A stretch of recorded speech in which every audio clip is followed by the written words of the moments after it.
Hey ladies, welcome back to the 10-part mini-series, 10 Signs You Don't Know Yourself.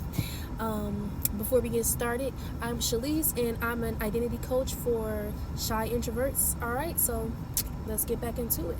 Yes, I know I look crazy, but if you are natural, you know, sometimes you gotta try to stretch that hair out.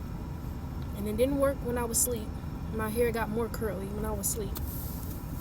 So this is my last ditch effort to stretch it out before I go to work. Okay, so the second sign that you don't know yourself is that you don't know God. Ooh.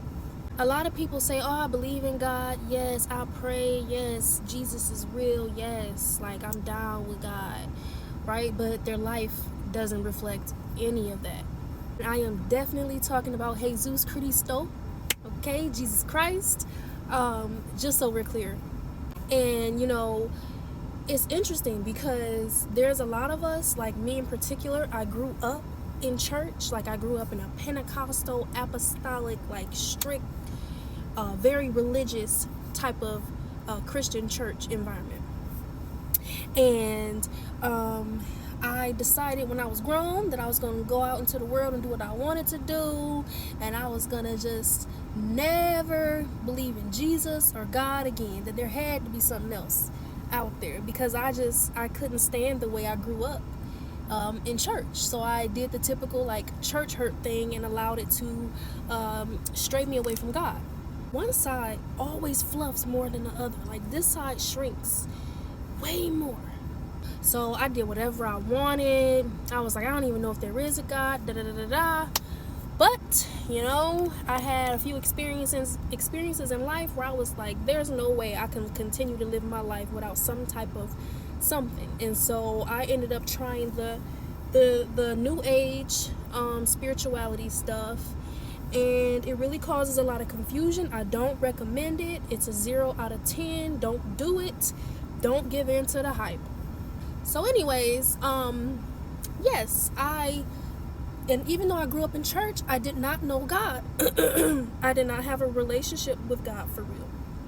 I had given my life to God at like 9 years old, and I meant it at the time, but you know, I was 9, so I still didn't know God because I didn't even know what was going on for real, you know, 9 years old, duh. It wasn't until I started losing everything I had, really trying to come up out of my family traumas and moving to Houston, Texas, and having to live in a women's shelter, and they were Christian based, and we had to go to Bible studies. And because of that, I was like, oh my God, this is what I've been looking for. This is what the new age has been missing. And so ever since then, I've begin to develop a relationship with God, and it really involves reading the Bible, really surrendering your life, and just living by the Bible, living by all the standards of the Bible that everybody says is boring, or that, oh, I don't have to do that because that's what society tells you, right? But really, you get your identity from God. It's literally in the Bible.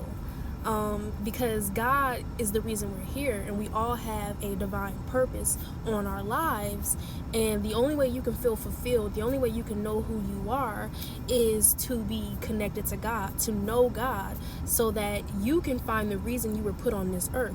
That's why so many people, even rich people, who they got money doing certain things, but it's not really why they're here, and they're still miserable because you're not connected to God. All right, so come back for part 3 on Wednesday.